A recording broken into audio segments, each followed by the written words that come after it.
Thanks, guys. Thanks.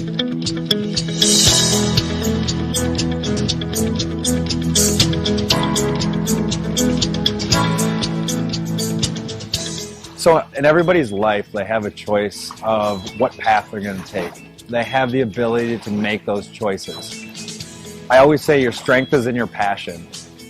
My passion has been many different things as I've went along this journey with Fireman Rob. My strength comes from that passion directly. It's able to get me to that finish line. It's able to get me to that start line and to inspire others to be part of something bigger than themselves. It's such an amazing journey to go on and amazing stories that I hear along the way. It's that inspire and be inspired. And if you just take that one little part of your life and translate that into something bigger, what an amazing thing you could create and what amazing things you could be to this world and to be to your family. I just always love being able to give that to my family, to give that strength that I have and translate it into something positive that they get to be a part of. And that's just the amazing part of being Fireman Rob. This is an 8th Ironman this year out of Wisconsin. We call him Fireman Rob. Rob Verhelst, you are an Ironman! And our women's champion, Ian McCabe, put the play on him. How good is that? Fireman Rob for all the firefighters with cancer. Fireman Rob does it 8 times this year.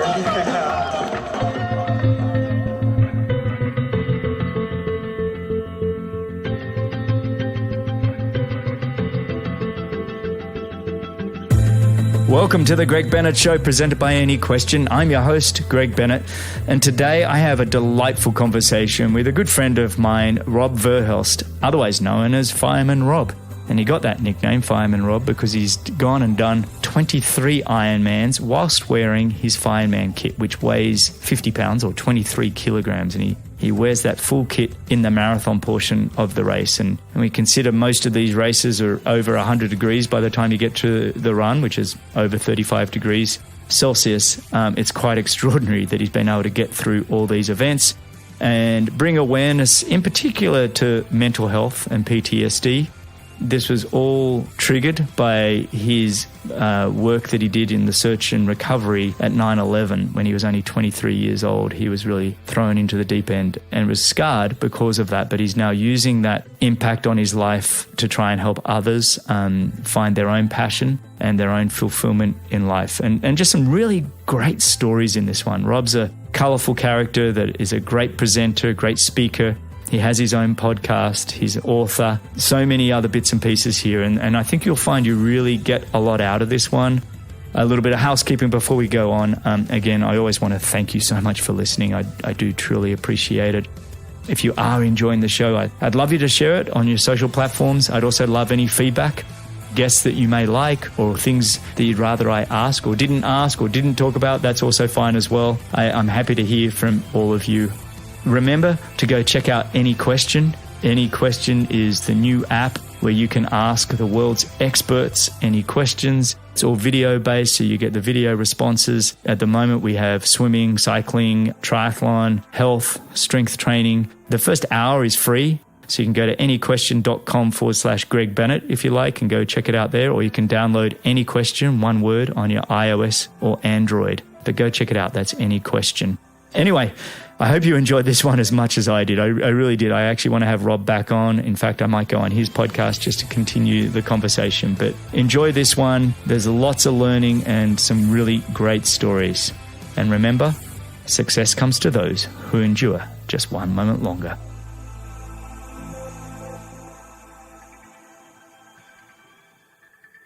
All right, today I'm joined by a man who has made it his life mission to inspire as many lives as possible, to help people find their passion and purpose and ignite their potential. A career firefighter, an Air Force veteran who did search and recovery at the World Trade Center after the 9/11 attacks. He's completed in dozens of Ironmans in full firefighter gear, weighing over 50 pounds or 23 kilograms for the full marathon. It's unbelievable. And in 2015, he broke the Guinness World Record for the most 70.3 triathlons in 1 year, which was 23, by the way.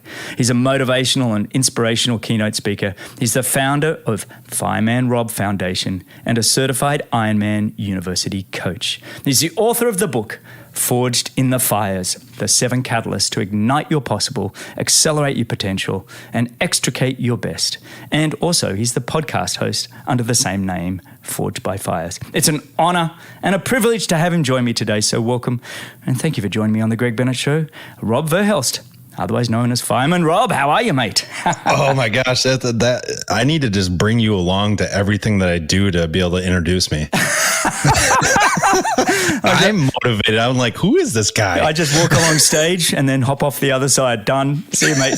Drop the mic, mate. It's I've had a lot of fun. It's I was saying to you just before we started recording, I was like, I was scrolling through Instagram, I don't know, a couple of weeks ago, and I'm like, oh my gosh, there's a blast that I haven't spoken to for the longest time. And rather than just picking up the phone and calling you like a normal person would, I'm like, we got to record this chat. So thanks for taking the time, buddy. Oh, I love it. We always have great conversations, and there's no limit to what we can produce or at the same time discover and solve. I mean, numerous things we've solved and nobody heard the solutions. It's time to put it on record, mate. Exactly. I said to you pre-show, I'm really trying to see if I can get these shows down to 45 minutes, and then we both laughed at that. Good luck. we enjoy a chat. So I'll try and keep this tight, but it's there's a lot to cover. Like I just had that intro. You've been busy, mate, and throwing some kids and everything along the way. You've certainly packed a lot in. I want to sort of dissect that a bit. But before we get going, where are you at the moment? Where are you speaking to me from? So I'm in Madison, Wisconsin. I actually just got off shift at the firehouse. I worked 72 hours at the firehouse. So the brain's a little fried, but it's one of those things. I've been in the fire service now for 22 years, and I actually just turned 44 yesterday. Happy birthday, and so, mate. Yeah. So I guess I get to keep getting older. So. Wow, I had no idea that you were that old. I'm just kidding. Isn't that crazy? I look 20. But you have been doing a lot, so it does make sense. You can't do as many Ironmans and do everything you've done. But that means you were at 9/11. You were pretty young. You were 20. I was 23 years old. 23, yeah, 23 years old. Not meant to see any of that stuff at 23 or understand it, really. Yeah. I want to see if we can maybe unpack a little bit of that in this show without having to make you repeat stories that I'm sure you've told 1,000 times before, but it is fascinating to be thrown into that world. Yeah. Now, look, doing a little bit of homework for this show, I looked at your podcast. Did you realize we started our podcast 2 days apart? See, it's like minds. Great like minds is what it is. I saw that you were on episode 118 or something I saw, and that you started January 8th and I started January 6th of 2020. Before BC. Before everything went crazy, before right? COVID, yeah. Before podcasts became trendy, everyone picked one up during the COVID times. But you've kept it going too. I was pretty impressed with your consistency week after week. Yeah, it's one of those things. It's so much fun to have people have a voice. And a lot of these people just don't have the ability to reach a global community or reach anybody more than who's just in front of them.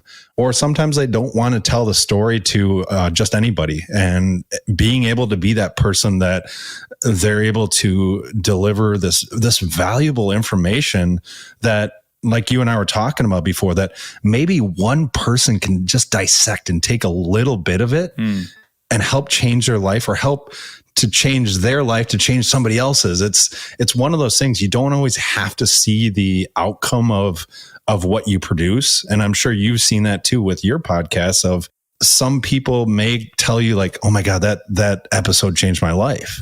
But at the same point, there's so many people that probably listen to like yours and some of the guests that I had and go, oh my God, this changed my life. And you'll never know, but you do it because it's of value, not because of the accolades or the successes. Well, I don't mind the accolades if they come. But I'm all good with having getting patted on the back every once in a while. How do you pick your guests? Because they are kind of random and unusual. Yep. You know, more recently I just was listening to a fashion designer. I mean, it's random, it seems to me. But how are you picking them? I troll around LinkedIn. I troll around Instagram, and just look for stories that are different. That not everybody's heard them. Not everybody's knows like the little intricacies that maybe with my background, I can kind of dive into more with them because they're more comfortable. They know that, well, he's been through it. So I might as well just tell people what's going on as well. Realistically, I just look to find that unique person. Maybe they only have 100 followers on Instagram, but you look at their backstory and you go, they need to have something told. I love that. It's just random. There's no rhyme or reason to who I pick. And a lot of the people I've been good friends with and love their stories. And so it's, everyone from like a Navy SEAL to a fashion designer who was, dead broke and all of a sudden now is designing women's cycling, not bicycling, but motorcycle wear. And it's just awesome to have that diversity of inspiration and value to people. Isn't it awesome the connection you get with people after you've recorded an hour show or half hour, whatever it is, and you talk offline and there's a bit of banter and everything. But I find like every one of my guests, whether I was mates with them on the race course or if they're just somebody I don't even know, now you have this connection that goes beyond the show. I always feel like that's the gift that we get as podcast hosts, By far. And, the number of times that I've written things down while in the interview and going, I got to remember this myself. Of course. I feel like I'm constantly just learning, going, wow, I came in. This is how I do it. So people understand how I do my show these days. I spend several hours doing homework and reading and, watching YouTubes and podcasts, everything like that. And then quite often I have my notes in there and I almost just throw them away. And I come into the show and try and go, okay, I understand a little bit of where this person's been. Where that person is right now often surprises me. And I find if I have my notes and put them away, it allows me to just go with that person, then and there. Journey. And I learn so much. Yeah. Oh, that's so true. That's so true because it's one of those things that's we're so fixated on stories and stories are valuable, but it's always interesting to see that it's not always the outcome of those stories that is the reality today. Oh, never. Yeah. It's not about that at all. The destination's boring. Yeah, exactly. It's, I always say, when I speak, I say, my dad always taught me this, and my dad passed from cancer and was my hero, my everything. He was my basketball coach in high school. He was my biggest supporter when I was doing the races. But he would never be at finish lines. He would always be 1 mile out from the finish. And the understanding that I had from that is like, that is the point. 1 mile out from the finish is when you truly understand why you went there, why you got there. The finish line is it's hoopla. It's whatever it is. But a mile out, you're like, I did this. And you really understand the people that are standing a mile out are the ones that truly understand how hard it was to get there. I really like that perspective. I'm actually reflecting as I should be listening to what you're saying, but I'm actually reflecting on my own dad who also passed. I love that. And it's kind of like I'm thinking about the events where I did have maybe some success and where he was on the course. It was often, if it was a 10K run, he was at the 5K, about as far away as possible. I always remember in those runs going, how in the world did he get out here? Yeah. My dad was not a fit specimen by far, like nowhere near a fit specimen. And I was always like, but I think he got like exactly what you're saying, that's crazy? Almost where a dad needs to be, for their kid. Yeah. I don't know. It's fascinating. Like you and I were talking about before, there's certain things that we learn in life from people that when you take that reflection point and you go, oh my God, I didn't even think about that. And then you translate it on to your kids and then they translate it on to their kids. And it's one of those things like with my son, he plays hockey And it's not always about how you start. It's not always about I always tell them it doesn't matter to me at the end of the day what the score is. It doesn't matter to me if you make a trophy or get a trophy. It's what did you understand? What did you learn from the sport that you played at that moment? When you had adversity, what did you do? Did you fall down? Did you crumble over? Was there, he's not a big kid. He's like 5'6" maybe. And right now and small. And he's played against some kids that look like men, in hockey. And it's like, did you cower down to him? And those are the most important lessons that you can learn is in those moments. And, I learned those from my dad when he was my high school basketball coach. It's like, that was challenging, I mean, I've already learned something. See, yes, I'm already reflecting. Oh, we just started. Yeah, but it's great. It's great, when you look at your kids and they're going to struggle and fall down, but have them owning those struggles. And remind themselves that they were the smaller, that they were beat up, and use it as fuel to go forward. And you're not always going to be perfect. That's the other thing. No. It's kind of like, sometimes you are going to cower down and damn it, I cowered down. But own it. Yep. But own it for next time, right? And it only empowers you to be stronger and be more resilient and more adaptable as you go forward. But hey, let's I do want to sort of get to your book and talk about each of the catalysts. But before we do, what I love to do with my guests is kind of rewind the clock. I love it. And just get to know your background and how we really got to the point where motivating and inspiring others, has become your journey and what you love to do. It's interesting. So going back, I didn't know if I wanted to be a firefighter. I played water polo and basketball in college and didn't really know what I wanted to do and went to a fire academy and I was like, oh, this is pretty nice. It's a dynamic life. It's a different job that you never know what you're going to get. Not knowing all the other aspects of it, the mental strain, the physical strain that comes on after 22 years of being in it.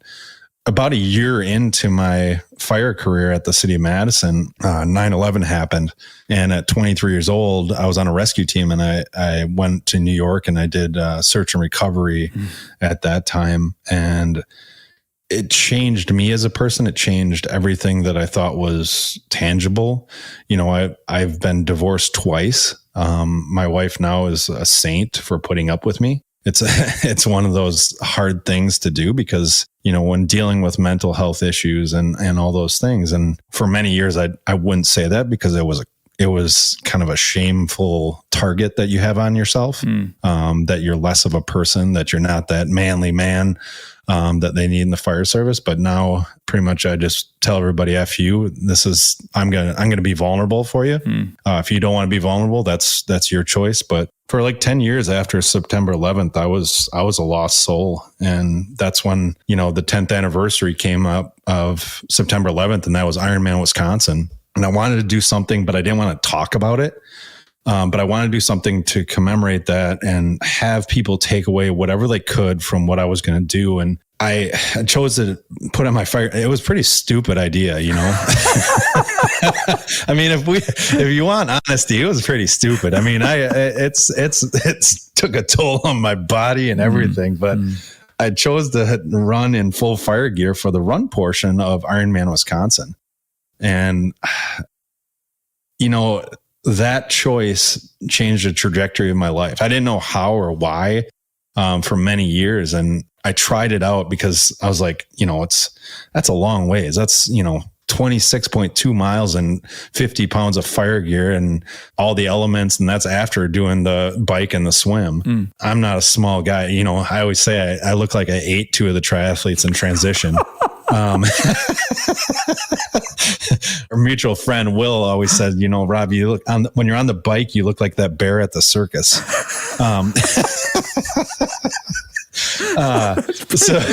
So I mean, it gives you a mental image of what I'm like that barge in the water during the swim, and then just it's the wind drag. I've got like 6 people behind me just as a windbreak. They're like, oh, this is amazing. This is better than the lead vehicle. Exactly. So when I get to the run, I have to give myself enough time it takes me about anywhere from 6.5 to 8 hours to do the run portion in my gear, just because of the sheer fatigue. It pulls on my neck. I have my helmet, air pack, and everything. And so when I tried it out at half Ironman Racine before I did Ironman Wisconsin, because I was like, I gotta see if this is actually doable, because nobody's ever done it. And the half distance in Racine was 110 with the heat index the day of the race. What year was that? That was 2011. Yeah. It was just horrendous. And so I got done with the swim, I got done with the bike, and I get out and the transition area is on this huge blacktop parking lot. And I have this huge black bag with all my gear because it's huge. I mean, it's a ton of gear. So this black bag has been sitting in this blacktop parking lot in 110 degree heat for most of the day. And now I'm unzipping it, and it was like, it's kind of like those cartoon heat waves came out of it. Oh, God. And I'm sitting here going, this is stupid. What am I thinking? This is going to suck. I put on my gear and I start walking, and I'm already just defeated. I'm feeling sorry for myself, but like I talk about with my catalyst with purpose, understanding your why is such a huge thing in life. And I got about 2 miles in, and it's a looped course. And this guy came over and just almost knocked me over, giving me a hug. And he goes, I'm a retired FDNY firefighter, and I want to thank you for being out here today. It means a lot to me. And at that moment, I understood the pain that I was going through was not just for the sake of the pain. It was for a bigger purpose. It was so that I could understand that I was still alive, and for others to take the pain that I was feeling and the challenge and the effort that I was putting out each and every race and translate it into whatever they needed at that moment. And for me, that just translated throughout the years. And I never truly, when I was out on those race courses, it was like, yeah, I'm inspiring people, but I never really understood how it affected me until just really like 2-3 years ago, when I truly understood that the pain that I was going through on the run portions when I was in gear really helped me to really stay around with my mental health, because it let me know I was still alive, that I had purpose to continue to move forward. It was a weird thing. And it's sometimes hard to understand that pain actually equals purpose. But for me, and I'm sure there's a lot of people that listen that would go, yeah, that's true for my life too. So it's been an amazing journey, and 23 full Ironmans, 29 half Ironmans, and a bunch of different marathons later. Here I am. And have you prepared for any of these, or are you somebody that just... No, I prepared life-wise. I mean, half of them were so close together that it was just the training of the race. It's a tough way to do an Ironman, people. No, it's a stupid way. Be real, Greg. I mean, when you went off to Madison, Wisconsin after doing Racine in 110. Yeah. By the way, 110 degrees for people in metric, that's about 43 to 44 degrees Celsius. I should just think about that. Brutal. But you'd done Racine when you headed off to Madison for the Ironman. What was the date of that? Was it actually on 9/11? It was on September 11th. It was. Yeah. Okay, so it was the exact day. So you'd sort of mapped that out. Had you heard of triathlon or Ironman or anything before? Or had you done anything like that, or apart from racing? Yeah, so I had done the year before I had done Ironman Wisconsin, just normal, and I completed it. And years and years ago, I had done a few triathlons and whatnot, and I'd done. One of my first triathlon Ironman experiences ever was in Florida. I did the Florida half Ironman that was at Disney, and I was this cocky young kid, and I was like, I'm gonna kill this. And I go out the swim. I loved the swim. I got out of the swim like third. I was on the bike. I was doing great off the bike, and then I got onto the run, and I forgot that I suck at running, and I just blew up. I had a 75-year-old lady pass me, and as she's passing me, she goes, "You're doing so good." And I'm like, "Oh, shut up." It was the most humbling experience ever, but that's triathlon. Isn't the sport beautiful for that? I mean, it's honestly, I've seen hundreds of kids come in with this almost this chip and this attitude, and I'm like, You'll come. I know this is going to slap you around in ways that you never thought possible, and you'll be a humble person in 10 years.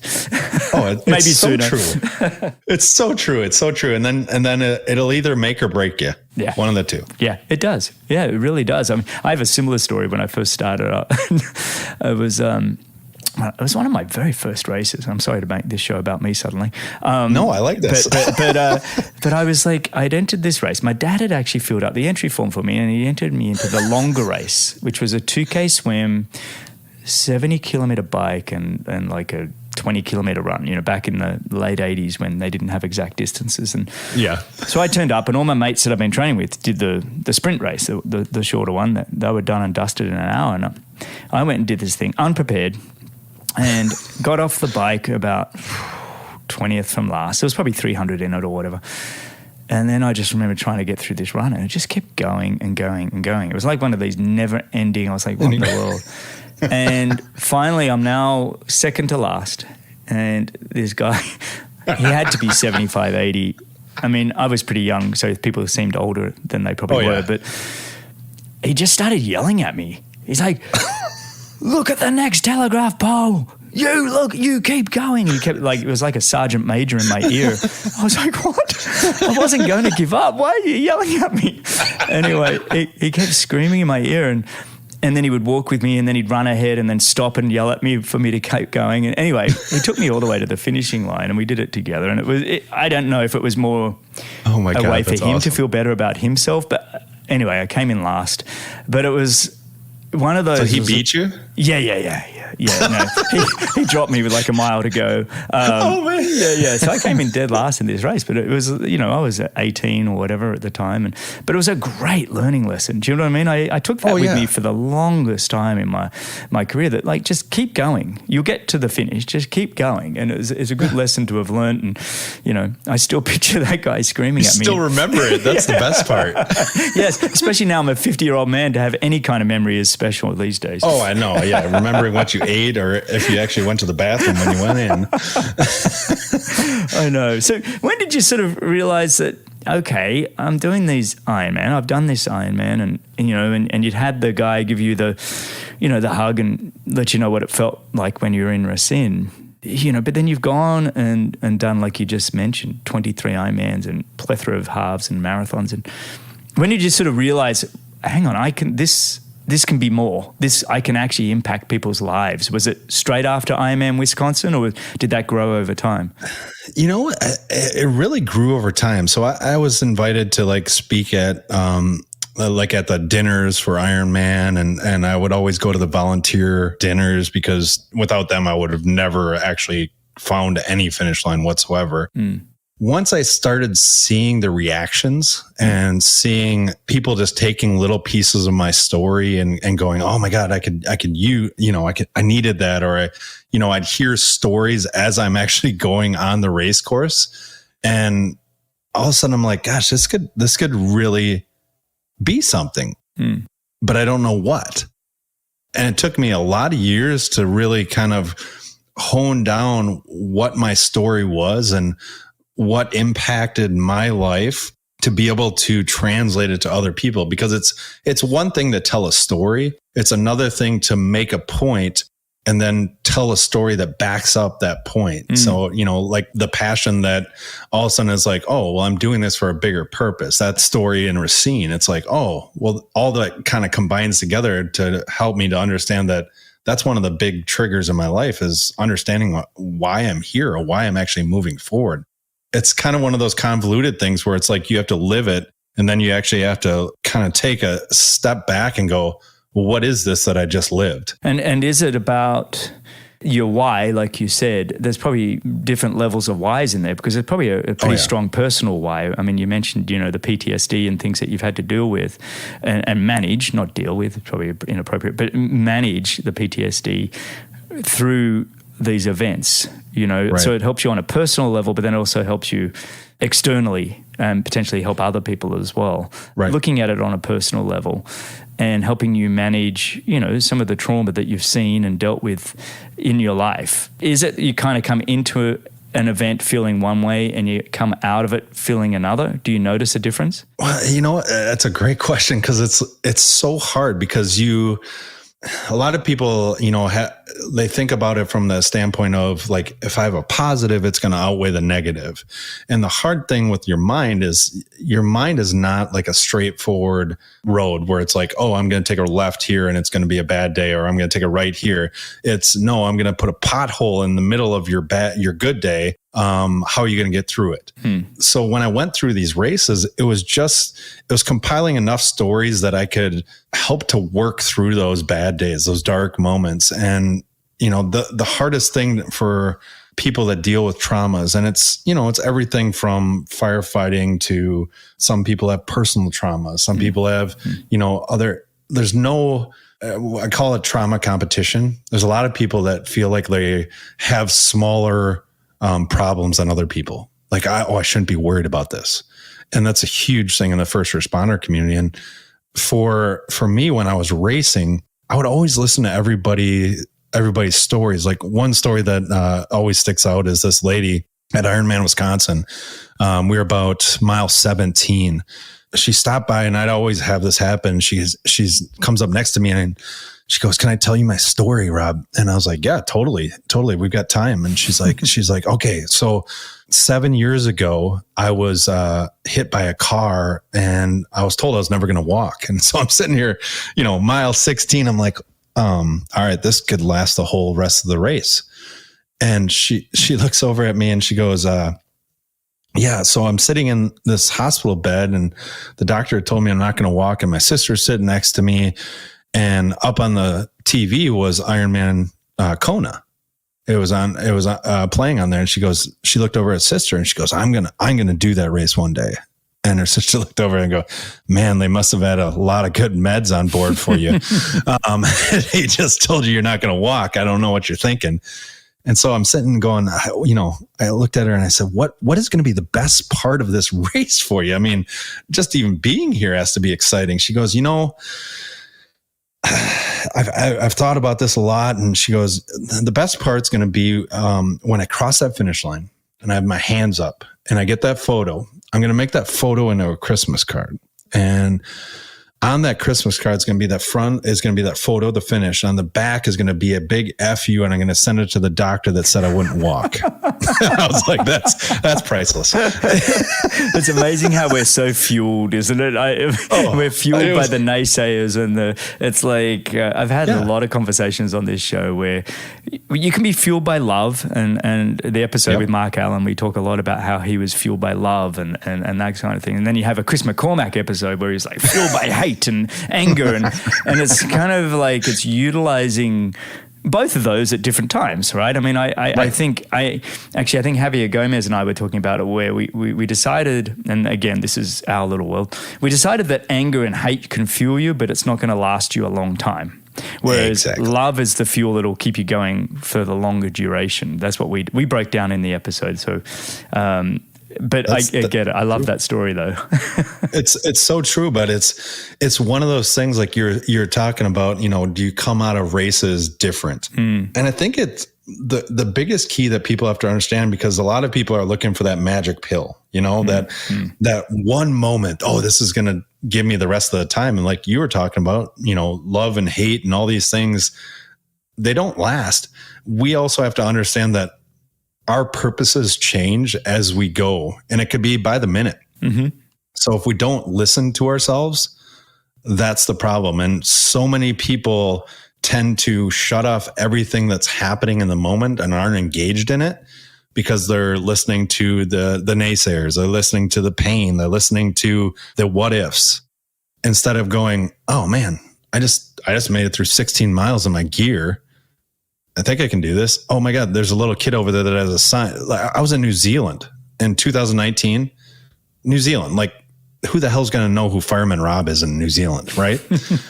I'm in New Zealand. I'm on the bike, and I was not ready for that race. Not ready at all. Not ready. like if we're on a scale of 1 to 10, 10 being ready, I'm at -2.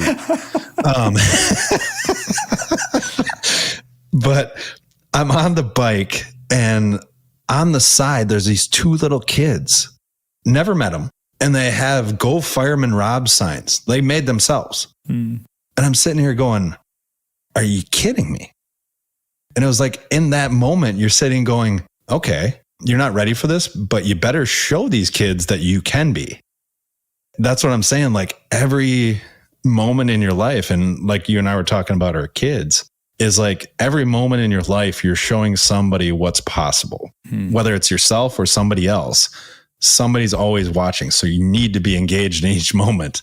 And it's so critical, especially if you're a parent, to do that. I like that, being engaged in each moment. It sort of takes me a little bit to, you hear people that have this way of doing things and they don't want to change. And I'm kind of like, it's interesting you do that, because who you are now, like I'm a different person compared to 30 minutes ago when we hit record to this button, right? You're growing and you're learning, and I think the people that are willing and able to adapt quickly to new circumstances, I think that's where there's a tremendous amount of learning about yourself and finding purpose, right? That ability to change and listen to the environment around you. And like you said, stay engaged. I think coming out of COVID, I think all of us are going, wow, I realize I can be far more present than I was before COVID. You know, it was like everything shut down. So it was like forced you to have to be present with what you have. That was quite a gift that a lot of us got out of COVID. I, for one, got a lot out of that. Oh, by far. Yeah. So when did you sort of go all in then and say, this is, you know, you got your podcast, you're writing books, you're speaking, and you're still working as a fireman. I don't even know how you're fitting all of this in, mate. What? I don't either. 72 hours I on. don't either. I look at my calendar and I go, I don't know. I know. It took us a few weeks to get this one on the books, because I know you know, do you have your own EA, your own executive assistant that's scheduling? His name is Rob. Yeah. He's my alter ego. He's a good looking chap. I've gotten in a flow of things, and probably about 2015 when I went for that Guinness World Record was when I was like, I'm going all in. And that's when I took that reflection time and figured out those 7 catalysts of like, they're not unique to anything, which is always one of those things. It's like, oh, this is a unique thing. It's like, no, these aren't unique. You've heard these words before. It's just these words in my stories are why I am still here and why I still continue to move forward. And so in 2015, I truly understood. People are always like, oh, it's got to be amazing to have a Guinness World Record. I'm like, no, it sits on my wall and I have to dust it. It's kind of a pain in the ass. And it's one of those things it's done, right? Do you know what I mean? Like sometimes when it's done.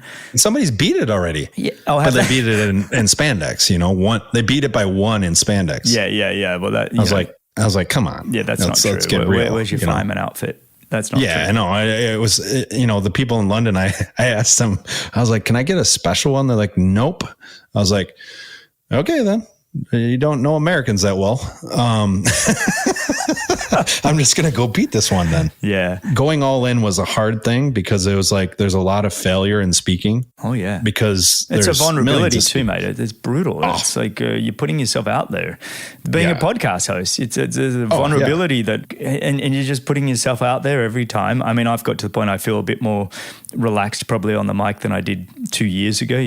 Through repetition, you get quite comfortable in conversation, but there is a vulnerability still that you're putting yourself out there in the world, and public speaking, I've done enough of it as well where you're like, Well, I still, it's funny because people are always like, oh, do you get nervous when you go up on stage? I'm like, you know what the hardest part for me go up on stage, and like you're saying, I tell a lot of the same stories, but the hard part is like, these aren't the stories like, hey, your 2 old men went down to the pond. It's not that old story. Yeah. It's, for many years I drank to subside my pain. I haven't drank any alcohol since 2019. Yeah. And so it was like putting that out there. That's huge vulnerability. That's you're damaged. Okay. What are people going to think of you? It's freeing, but at the same time, it's very scary. And that's probably the scariest part of when I go speak is I'm just letting more people know how damaged I am and how damaged I continue to be, but I'm trying to get better. Isn't it fascinating though, that there's a real comfort to the listener, to the audience when they hear they're not alone, right? Because we're all damaged. Like, I mean, I don't care if you're Dwayne Johnson, The Rock. Everybody's got stuff, and everybody's got traumas and things that they're dealing with. And yes, some have dealt with a lot more. Not if you go on Instagram, everybody's amazing. Well, yeah, of course, on Instagram. Yeah, our doppelgangers are incredible. But that's also, I mean, when you think of what social media is and the mental health that we're now finally starting to, talk about and understand that, the social media world is, you got to distance yourself from traditional media. You got to distance yourself. I don't know how many times I've said it on this show that, turn off the noise. Turn off the noise and get yourself to neutral. I'm not saying you're going to find positivity, but at least when it's around, it might be able to come to you. Right. That's what's so amazing is like when you competed, there wasn't that noise of social media. No, mate. It was like there was just your internal voice and the people that were yelling at you from the side, like old men. But that's where we were so fortunate. I've talked about it before, but if I was fortunate enough to win a race, maybe I got a magazine cover, maybe. Right. And then that was done and you focused on the next race. And all of a sudden, when I was sort of 35, 36, coming towards the end of my career, I was actually still doing pretty well in my late 30s, but it was all of a sudden sponsors would be saying, how many Twitter followers you got? Or I'm like, what? I don't know. I look it up, and that became a thing. And then it was like, we need you to post. And right around my retirement, Instagram started to become more of a thing, and it never felt comfortable because I came from the generation that you don't talk about yourself unless somebody asks. Yes.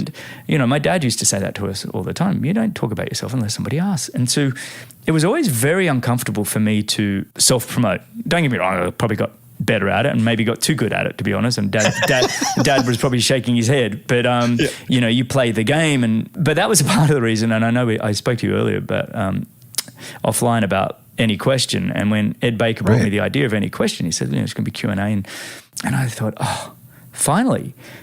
If somebody asks me as a question, being an expert or whatever of triathlon, and they say, Greg, show me your bike. Well, now I can show them my bike without bragging and feeling like, isn't my life unreal or whatever. And it's like, no, you're being a dick. Now I can do it with permission when you have a question waiting for you. But life has changed with that social media. It really has. It's almost got people away from show me what you can do. And it's now tell me what you can do. And if you don't do it, that's okay. Pretend, show me one piece of it. Mm-hmm. I hate social media, but it's the bane of our existence. We have to do it to stay relevant. It's funny because my Instagram, I go again in the face of what a lot of people are like, oh, show us what you're doing now or show us all this stuff. And I'm like, no, I'm going to just put out something that I want to say. I do from the desk of Fireman Rob. It's a thought that goes through my mind. That's scary to. I don't put all the thoughts that go through my mind, Greg.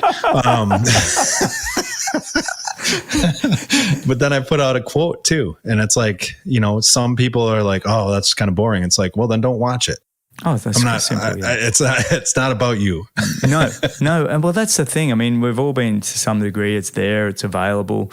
Our channels that we watch, my feed, if I want to look at it on Instagram on the Reels thing, is actually quite inspiring, mainly because they're the things that I like to watch. And so I don't have terribly much junk.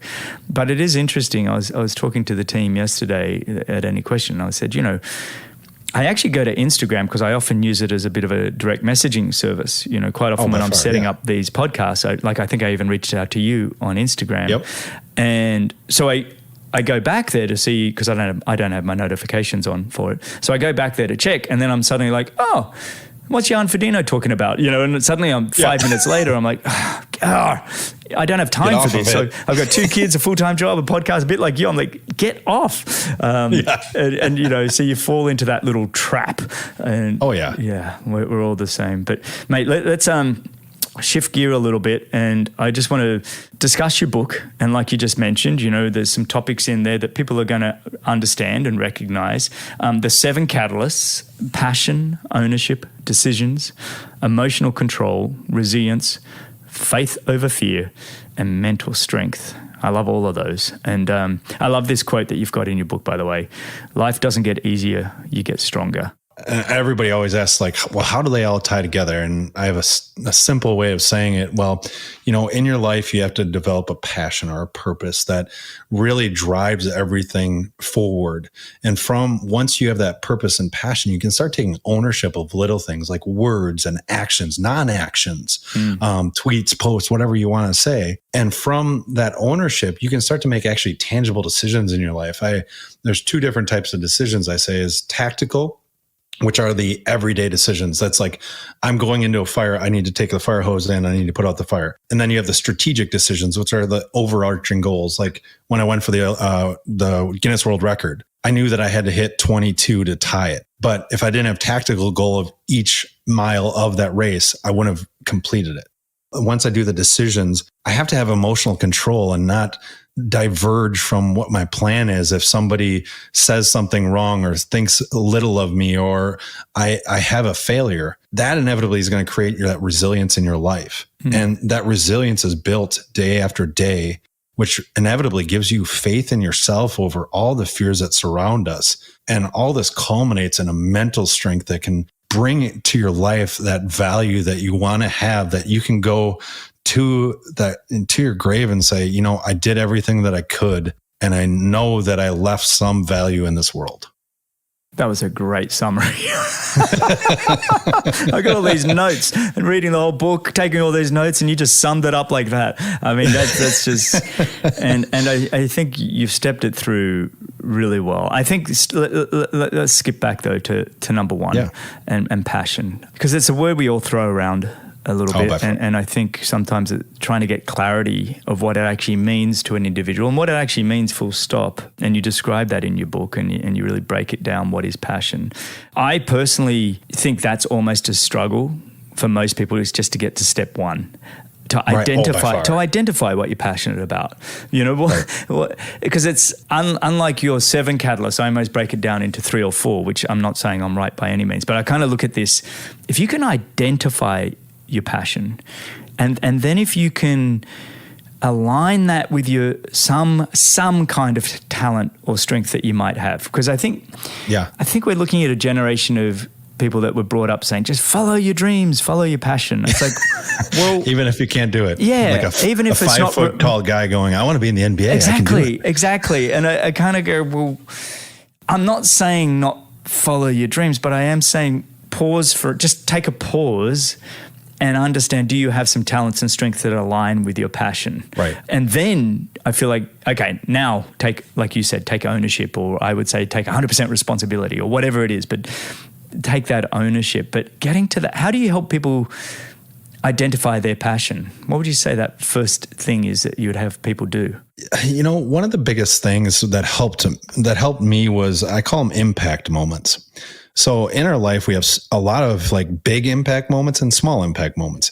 And from those, we have outcomes that either advanced our life or deteriorated our life. And those are decisions that we made from that impact moment. So like 9/11 for 10 years of my life was a negative, and it adversely affected my life. My passion was to help others.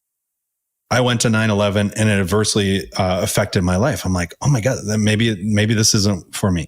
And it took me taking a second going, okay, 9/11's an impact moment in my life. The positives that I can see from that there were people that were metal workers, steel workers, that would go into these tunnels with us and cut out rebar so that we can continue to search. They didn't have any search and rescue training. They didn't understand, that, hey, one shift of this pile and all of us are going to be buried under it. Understanding that in these impact moments, whether it affected you positively or negatively, is taking a look at those, reflecting on those and going, is this something that aligns with a passion that I can have? And that's so powerful. Like you were talking about talents. You hit it on the head.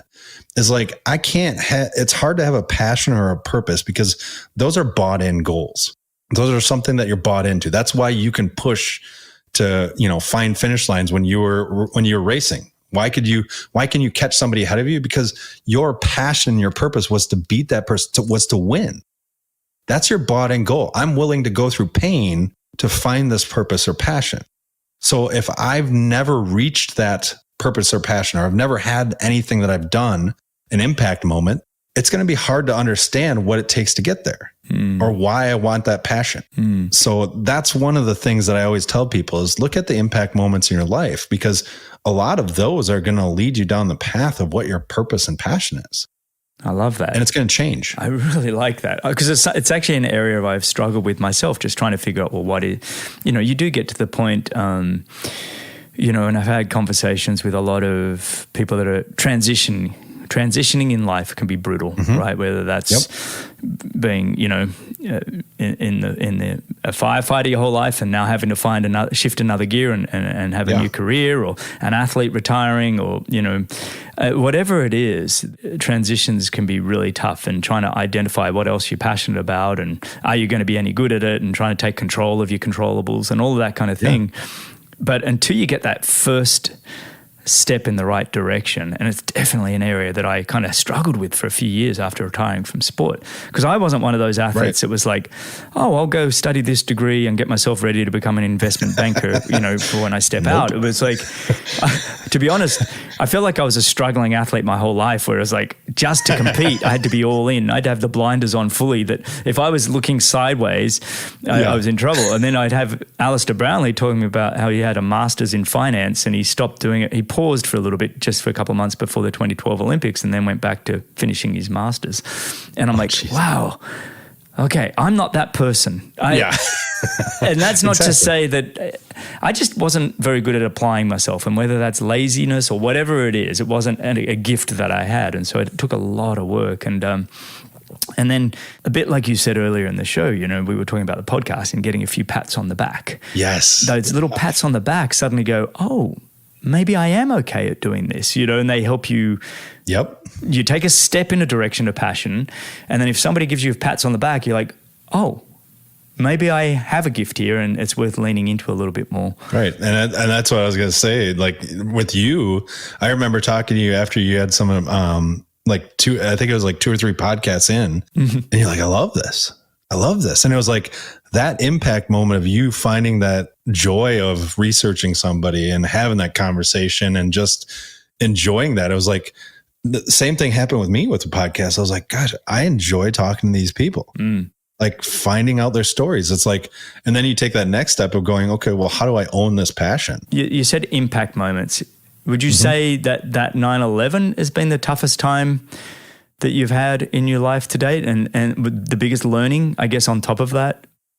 I would actually, well, it's interesting because like I was saying, as we progress through life, you start to have different impact moments that kind of compound or actually are kind of raise up above other ones. And I would actually have to say the biggest impact moment of my life was when I allowed myself to be diagnosed with depression, anxiety, and PTSD. And the next moment after that was when I understood that I couldn't keep blaming that for the way that I was acting. Those would be the 2 impact moments in my life, because they changed the whole trajectory of who I am, how I act, and what I'm blaming. Because I'd use excuses after I got diagnosed. It was like, well, I'm free now. I'm free. Right? Yeah. It's like, oh, well, I can get pissed off whenever I want, It doesn't work that way though. Finding out that your family's walking on eggshells when you come home, they don't say it because they love me. And it was one of those things. And it was like, but when I got to that point where I was able to verbalize things and just have them say that, and it was like, shit, I've been this person that I don't want to be because I was allowing myself to have excuses. And so those impact moments, it's so important for people to continue to look at their life. Don't rest on your butt thinking that you found the holy grail. It's constantly changing. Like with you, with having kids, it's like you constantly understand how inept of a parent you are as you go through life. I know you got to remove that perfect, but it's funny. I want to come back to what you were just saying, but it was funny. My mum used to say, my goal as a parent is to get you boys to average. And it was funny. I love that. I want never a shirt. really understood it because, I was a high performer. I was a high performance athlete. What are you talking about, Mum? That's so the bar's way too low. And now, as a parent, I'm like, I just want to get my kids to average. And then if opportunity comes their way, I want them to understand how to grab it, right? But this whole, let's push and push and push our kids. I've seen burnout in every area of life these days, and kids are pushed so hard. I'm like, Laura, I don't want to send my kid to this school because I don't want a bunch of homework for them. I don't need them to be geniuses by 17, 18 and burnt out by 20. That is not my goal. If I can get them to 18 and they're like, Dad, I'm ready to go explore the world, then I've done my job. Give them a few tools, a few tools in their tool belt, and then on away. But I get it now. It was like, I'm a 50-year-old man that finally understand what my mum was saying. I just wanted to get my boys to average. I'm like, okay, I get it now. At that time, you're like, Mom, this really sucks. I know. I'm a bit disappointed. Really don't like me. I'm a bit disappointed that you're keeping the bar so low in our family. But it's like, now I get it. Average is good. We got to get rid of this whole search for perfection. And every one of our kids is going to be a genius. I'm like, oh, stop it. Oh, I know. It's unbelievable. It's like you can be smart in so many ways, but you can also be very, very dumb in life. Absolutely. Yeah, I just think parents put too much on them, and my goal, if anybody's listening to us still after 55 minutes, my goal is for you to take away, it's okay to have average for your kids, but just make sure they're willing to say yes to opportunities. That's all I want to put out there. That's the perfect way of saying it. But I want to just go back to what you were saying before, and I was kind of, when you sort of said you went out and got diagnosed with PTSD and depression and anxiety, and I can imagine that there was somewhat of a freeing there, that you understood a bit more about why you were acting a certain way. But then how much work did it take to take ownership of that behavior? I mean, I can't imagine it was just like, click my thumbs and now I'm a new person. I mean, that's a real work in progress. It was years. Yeah. It was literally years. Like I still remember one of my best therapists that actually allowed me to feel like I had succeeded a little. I went through many therapists, and not all therapists are created equal, and not all of them understand everybody, and that's okay. And the therapist that I went to that kind of changed the way that I thought of myself was I went in and I gave the 10,000 foot view like I always did, just because it was comfortable. And it was like, okay, yeah, I'll tell you this. And he said, all right, let's cut the bullshit. I get it, what you just said, but how about a real story? And I was like, oh, okay. So I started opening up more, and one of the sessions I opened up a lot, and after the session was done, he looked at me and he goes, I know you can take what I'm going to tell you. I'm surprised you haven't killed yourself yet. And I looked at him and I wasn't offended. I, for the first time, felt like I had kind of proud of myself. I was strong enough to keep at bay something that really a trained professional is like, wow, okay, this is a lot. And that was a huge moment for me. And that was kind of one of those like, okay, well, how much better can I get? And so I used the races as a therapy tool. But like you and I had talked about, the races end. So after the race is done, now what? So he equated it to, he's like, so what it is Rob, you have a hole in front of you, and you're taking the shovel and you're digging from behind you, and you're filling that hole in front of you. But to get around that hole in front of you, you're taking one step back and you're falling into a hole again that you just dug for yourself. And so it's a constant process that you're like, okay, sweet, I got a path in front of me, but I got to take one step back to get around it, and you fall in the hole again. And it's such a great analogy for a lot of things that we do. We try to cover up what's in front of us, but what's behind us really just takes us out all the time. I mean, you talk about that as a great analogy then. So what is the process if that's, we've got a hole behind us and you're filling that in the front? So I think, for me, I live life going, I'm okay if I can reach 3/4 every day. I'm not trying to fill the hole full. I know that I'm going to have dark moments. I know that I'm going to fall into a hole, but as long as I don't fall 100% into that hole, I'm good. If I can fill it 3/4 full, If I've got a bunch of holes, and trust me, mine, it looks like a yard that, a dog peed in and has been digging to find a bone. It's the yard from hell. But I've got all these holes, but I can fill them 3/4 full or a half full. And that's what we have to look at in life, is like you were saying before, nothing's really 100%. It's okay to not be okay and live your life at 3/4 full. How much of it has been conversations, has been therapy for you? The podcast and with other people.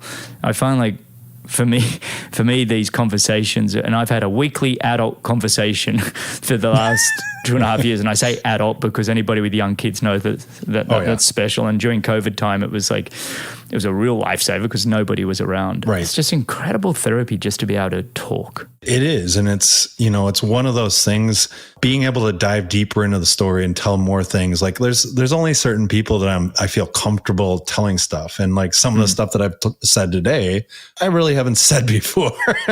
And that's the nature of that I love with podcasts and is very important to have people understand, is that it's not always one person that you need to talk to. It's not always the person that you think that is going to be the comfort zone for you that you need to talk to. That's why we continually have to be vulnerable and be open to finding new ways to do things.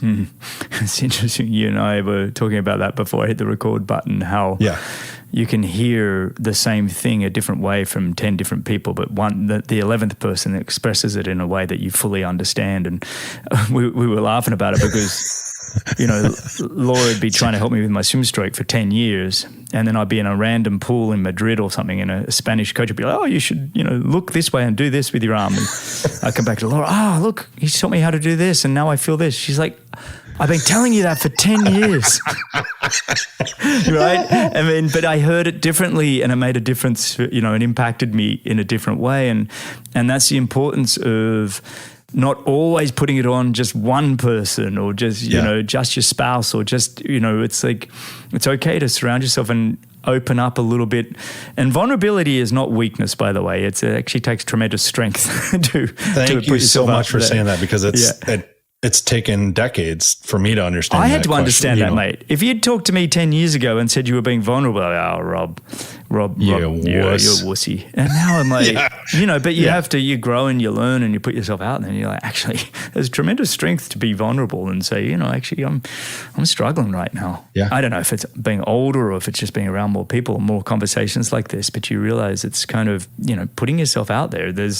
Everybody's going through stuff. I've repeated myself, but like we said in the show, that you're not alone, and I think that's important to share. Any question, that's huge, because you're hearing so many different perspectives. Exactly. Yeah. No, mate, we need to get you on Any Question here and be able to share your perspective on mental health and what's next for you. What do you got coming up? So putting together first responder, it's called the First Responder Resilience Project. It's for first responders from police, fire, EMS, and dispatchers to help with their mental health. And so that's one of the big projects that I'm doing right now with the Qual Foundation. And it's about continuation of training. And that's the one big thing that is the hard part in the fire service. We always say 175 years of culture unimpeded by progress.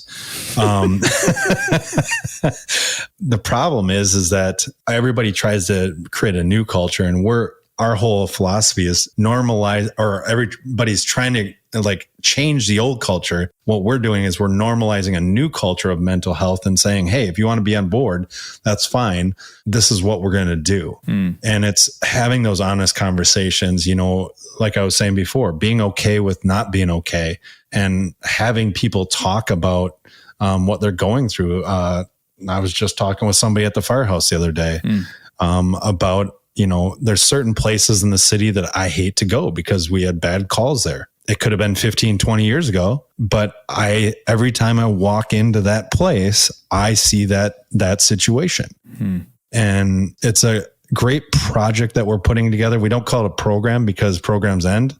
Projects continue throughout your lifetime. That's one of my main things, and I'm continuing to speak, and I love to do it. I travel the country, and I've had some international ones, and just spreading a message and trying to be of value in life. And you and I talked about this, and in my life, it's, you know, it's not about successes. It's not about trophies, medals.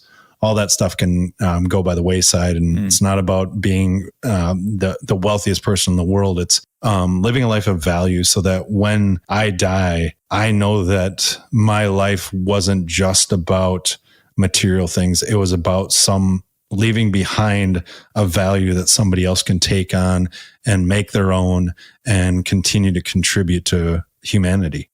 I think that's a perfect place to wrap this up, and it's really well said. And I truly appreciate you. Just one final bit. Where do people find you if they want to have you come and speak? Where's the best place? Is it your website or? Yeah, just go to firemanrob.com. Everything is there, from the podcast to the book to how to find me to I'm actually going to probably put your face on my body or your body on my face, one of the two. I don't think you want to do either of those, mate. That's the beautiful thing about doing audio. That old expression, audio. That old radio thing, you know, he's got a head for radio. It's like both of us, brother. There's a reason I don't record in video, people. You always see my ugly mug every week. It's all about Ottawa. Mate, well, this has been absolutely a pleasure, mate, and I truly appreciate it. For everybody listening, you can see all the show notes, timestamps, links, and coupon codes at bennettendurance.com/media. All right, thanks again, Rob. Thank you. Thanks a lot for listening. If you enjoyed the show, your support would truly be appreciated. You can visit the Patreon page, or you can subscribe with your podcast app of choice. Don't miss the next episode, so subscribe and be notified. For show notes, if you want to know more, please visit bennettendurance.com. I'm Phil Liggett, and on behalf of Greg Bennett, here's to the next time, and I hope you will join Greg again very soon.